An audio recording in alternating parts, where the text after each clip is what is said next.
আমরা জানি আস্তাগফিরুল্লাহ আল্লাযী লা ইলাহা ইল্লা হুয়াল হাইয়ুল কাইয়ুম ওয়া তুবু ইলাইহি, ক্ষমা চাওয়ার এই দোয়া।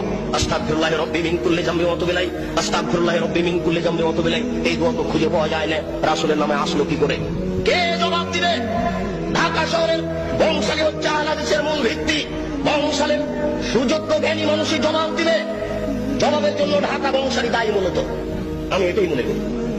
এখানে আহলে হাদিসের মাদ্রাসা আগে স্থান পেয়েছে। বংশালের মানুষেরাই ঢাকা শহরে আগে দিয়ে ভিত্তি স্থাপন করেছে। আমরা গ্রাম প্রত্যন্ত থেকে একেবারে পল্লী এলাকা থেকে বংশালে যখন পৌঁছি তখনই মনে করি আল হাদিস অধ্যুষিত এলাকায় পৌঁছেছি। এটা আমাদের গৌরবের বিষয়। বংশালের বড় বড় সুবিজ্ঞ মানুষ এর জবাব দিবে। যেদিন বুদ্ধি হয়েছে সেদিন থেকে দেখেছি সারান্দর সময় দোয়া করে আসি। আমার শিক্ষক চাচা মক্তবের মসজিদে আমাদেরকে পিটিয়ে দোয়া মুখস্থ করিয়ে নিয়েছেন। এই দোয়ার ভিত্তি কোথায়? কে জবাব দিবে?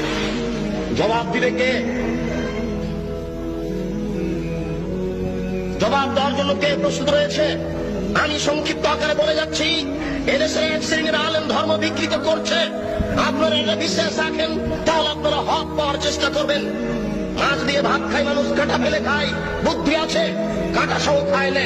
অতএব শরীয়ত যেটুকু জানতে চাইবে, যেটুকু জানতে হবে, সেটুকু প্রমাণ সহকারে জানতে হবে।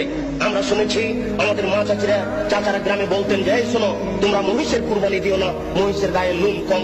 গরুর কুরবানি দাও, গরুর গায়ে লোম বেশি। কেন? প্রত্যেক লোম পরিমাণ লোম সমান এক নাকি হবে। মিথ্যা কথা, নবীর নামে মিথ্যা কথা ছড়ানো হয়েছে, জাল হাদিস। কে জবাব দিবে?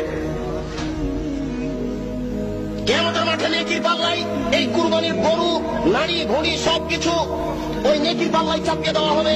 এই হাদিস আমাদেরকে শোনানো হয়েছে। এই হাদিস মিথ্যা, এর জবাব কে দিবে? গরু দিয়ে, উট দিয়ে আকিকে চলে না, এই হাদিস মিথ্যা, এটা জাল হাদিস। রাসূলের উপরে এটা বানিয়ে ছড়ানো হয়েছে, এর জবাব কে দিবে? বাচ্চার কানের পাশে আজান দিতে হবে, কথা সত্য। ডান কানে আজান দিতে হবে, বাম কানে একামত দিতে হবে, এ হাদিস মিথ্যা।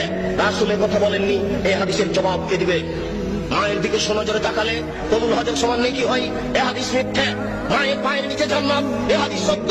মায়ের পায়ের নিচে জান্নাত, এ হাদিস ঠিক। মায়ের পায়ের নিচে জান্নাত, এ হাদিস ঠিক। বাপ মায়ের নিকটে বাপ মায়ের দিকে সোনজরে তাকালে কবুল হজের সমান নেকি হবে, এ হাদিস রাসূলের উপরে মিথ্যা আরোপ করা হয়েছে। এই জবাব কে দিবে? এই জন্য মনে রাখবেন, রাসূল সাল্লাল্লাহু আলাইহি ওয়াসাল্লাম একদা যাচ্ছিলেন মেরাজে জিবরাইল আলাইহিস সালামের সাথে। তিনি দেখলেন কতগুলি লোকের জিহ্বাকে আগুনের কেঁচি দিয়ে কেটে দেওয়া হচ্ছে।